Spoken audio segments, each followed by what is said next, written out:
روپیوں پیسوں سے نہیں چلتا. آپ بزنس مین ہیں, آپ تاجر ہیں, پیسوں والے ہیں, کروڑ پتی ہیں, کبھی آپ کے پیسے سے آپ کا گھر نہیں چلتا. اگر آپ کی زبان اچھے ہیں, آپ کے اخلاق اچھا ہے, تو آپ کا گھر بہترین چلے گا. جس گھر کے مرد کی زبان خراب ہو گئی اس گھر کو آگ لگ گئی. جس گھر کی بیوی کی زبان بدزبان ہو گئی اس گھر کو آگ لگ گئی. اس گھر کو دنیا کی کوئی ہستی بھی بچا نہیں سکتی ہے. اس گھر کو آگ میں جلنے سے کوئی بھی انسان نہیں بچا سکتی ہے. جس گھر کی عورت بدزبان ہو گئی, جس گھر کے مرد بدزبان ہو گئے, اس کا دل سخت پڑ گیا, اس گھر کو آگ لگ گئی. اس گھر کو کوئی اور نہیں بچا سکتا. آپ امت محمدیہ ہیں, آپ اپنے زبان کو کنٹرول کریں, آپ اپنے دل کو نرم بنائیں. چھوٹی چھوٹی باتیں ہوں, اس میں اگر کوئی اختلاف ہو جائے تو پہلے آپ کی غلطی ہو یا نہ ہو آپ بھی اپنی بیوی سے معافی طلب کریں. آپ کی بیوی سے اگر کوئی غلطی ہو جائے تو بیوی کو بھی چاہیے کہ وہ بھی آپ سے معافی مانگ لے, چونکہ معاف کرنے والے سے زیادہ معافی مانگنے والا زیادہ بہتر ہوتا ہے. معافی مانگنے والے سے معاف کرنے والا زیادہ بہتر ہوتا ہے. اسی لیے آپ بھی معاف کر دیں اور اپنا گھر کو بہتر بنائیں. محترم سامعین کرام, تو وَلَمَنْ صَبَرَ وَغَفَرَ إِنَّ ذَلِكَ مِنْ عَزْمِ الْأُمُورِ, جو شخص صبر کرتا ہے اور مغفرت طلب کرتا ہے یہ تمام کاموں سے سب سے بہترین کام ہے. آپ کو مصیبتیں پہنچیں, آپ کو کوئی پریشانی ہو, آپ صبر کریں, آپ اللہ سے توکل کریں, بھروسہ کریں. اما عائشہ صدیقہ رضی اللہ تعالی عنہا آپ صلی اللہ علیہ وسلم سے پوچھتی ہیں, اللہ کے رسول صلی اللہ علیہ وسلم, احد کے دن سے زیادہ سخت دن کیا کوئی آپ پر کبھی گزرا ہے؟ حضور اکرم صلی اللہ علیہ وسلم فرماتے ہیں, اے عائشہ, میری زندگی میں احد سے بھی بڑا خطرناک دن تمہارے خاندان قریش والوں کی وجہ سے مجھے پہنچا, عقبہ کا دن.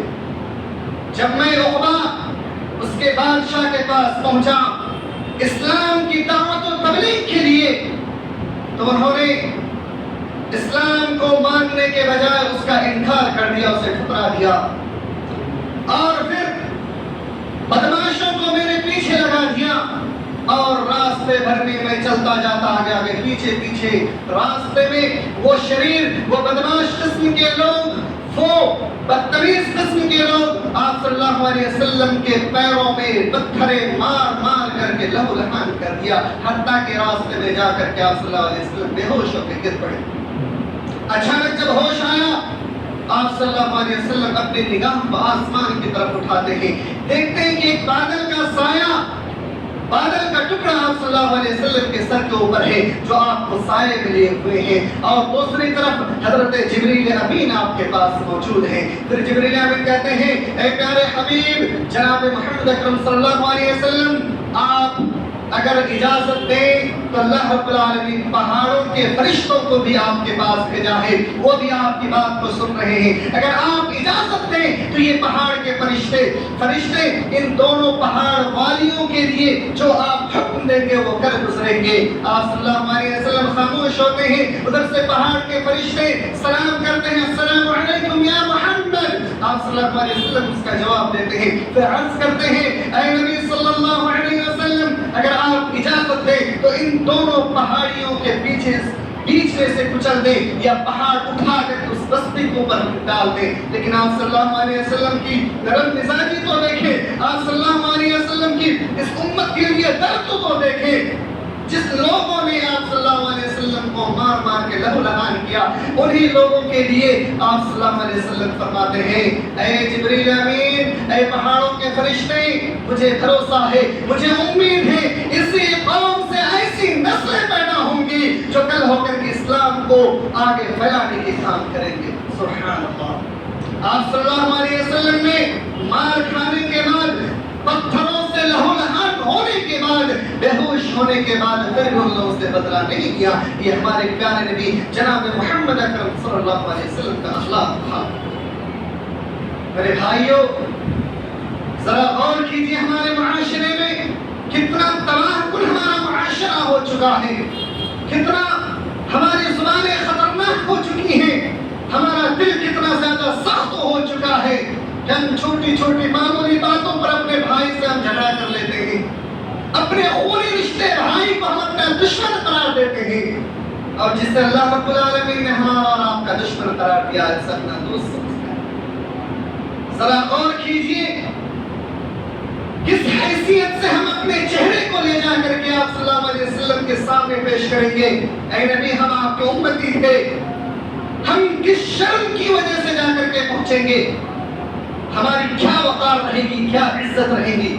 جب حوض کوثر کے وقت ہم پہنچیں گے، سارے لوگوں کو، پوری امتی کو آپ صلی اللہ علیہ وسلم حوض کوثر پلا رہے ہوں گے۔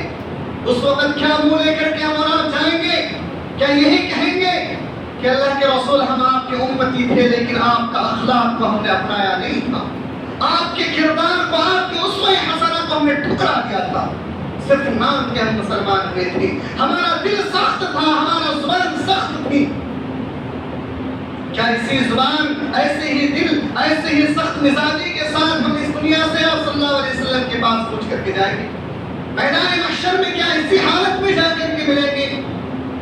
ذرا غور کیجیے، اپنے گھروں کے ماحول کو درست بنائیں، اپنے معاشرے کے ماحول کو درست بنائیں۔ آپ کے زبان سے آپ کے معاشرہ اچھا بن سکتا ہے، معاشرے میں ایک نئی تشکیل آ سکتی ہے، معاشرے میں ایک اچھا نظام آ سکتا ہے اگر ہمارا زبان بہتر ہو، اگر ہمارا دل بہتر ہو جائے تو۔ ہمارا آپ یہ بھی کہتے ہیں، ہمارا مزاج تو دیکھیں، اگر کوئی بھائی توبہ کرنے سے پہلے اگر نہ جانے کیا کیا گناہ کیے ہوں گے، چوری کی، زنا کیے، شراب پیے، ہر طرح کے گناہ سے وہ گزر چکے تھے، لیکن جب اس کے دل میں احساس آتا ہے کہ ہم نے بہت سارے گناہ کر لی ہیں، اب ہم اللہ سے ہمیں معافی مانگنا چاہیے، ہم نے اللہ کو ناراض کر دیا ہے، یہ سوچ کر کے جب وہ مسجدوں میں آتا ہے، عبادت کرنے کی غرض سے آتے ہیں، تو چند ایسے بھی بھائی ہوتے ہیں، اللہ معاف کرے، وہ انہیں دیکھ کر کے کہتے ہیں کہ 100 چوہے کھا کر کے بلی چلی ہچ کو، اللہ معاف فرمائے ایسے لوگوں کے لیے۔ آپ اس اعرابی قاتل شخص کا واقعہ اٹھا کر کے دیکھیں، جب آپ صلی اللہ علیہ وسلم جنگ سے واپس آتے وقت میں ایک ایسے مقام کو پہنچے جہاں پر قبول کے بے شمار درخت تھے اور قیلولہ کا وقت تھا، یعنی دوپہر کے آرام کا وقت تھا۔ آپ نے سوچا کہ درخت کا سایہ بھی ہے، قیلولہ کا وقت بھی ہے، کیوں نہ آرام فرما لیں۔ آپ صلی اللہ علیہ وسلم کو دیکھ کر کے سارے صحابہ کرام درخت کے نیچے دور دور دور دور پورے میدان میں پھیل گئے، اور پھر جب آپ صلی اللہ علیہ وسلم وہاں پر لیٹے، تلوار کو درخت میں لٹکا کر کے لیٹ گئے، اتنے میں آپ صلی اللہ علیہ وسلم کی آواز آئی، ہے کوئی مسلمان بھائی، ہے کوئی مسلمان بھائی؟ لیکن جب آپ صلی اللہ علیہ وسلم کی آواز دوسرے مسلمانوں تک پہنچی تو دیکھا ایک بدوی قسم کے انسان تلوار لے کر کے آپ صلی اللہ علیہ وسلم کے سامنے کھڑا ہے، آپ صلی اللہ علیہ وسلم سے کہہ رہا ہے، یا محمد بتا تجھے آج کون بچا سکتا ہے؟ یا محمد بتا تجھے مجھ سے کون بچا سکتا ہے؟ پیارے نبی علیہ السلام کہتے ہیں مجھے میرا اللہ بچائے گا، کہتے ہیں اللہ بچا سکتا ہے، 3 دفعہ یہ کلمات دہراتے ہیں، مجھے میرا اللہ بچائے گا۔ آپ صلی اللہ علیہ وسلم فرماتے ہیں اس بدوی، اس اعرابی کے ہاتھ سے تلوار نیچے گر جاتی ہے، اور پھر آپ صلی اللہ علیہ وسلم تلوار کو اپنے ہاتھ میں لے لیتے ہیں، وہ شرمندہ ہو جاتا ہے، وہیں پر وہ لاچار ہو کر کے گر پڑتا ہے، آپ صلی اللہ علیہ وسلم سے کوئی بدلہ نہیں لیتا ہے، اور آپ صلی اللہ علیہ وسلم کہ اس اخلاق حسنہ کو دیکھ کر کے وہ شخص بھی ایمان لے آتے ہیں۔ آپ مسلمانوں کے اس ایمان کا تقاضا تو دیکھیں، اخلاق حسنہ تو دیکھیں، اس اعرابی نے، اس دیہاتی نے آپ صلی اللہ علیہ وسلم کے اوپر تلوار کھینچ لی تھی، وہ بھی ننگی تلوار، لیکن پھر بھی کسی بھی مسلمان نے یہ نہیں کہا کہ تم تو نبی کے قاتل تھے، تم تو نبی کو قتل کرنے کی غرض سے تلوار لے کے کھڑے تھے، آج تم اسلام لے آئے تو کیا ہو گیا؟ تم تو پہلے ایسا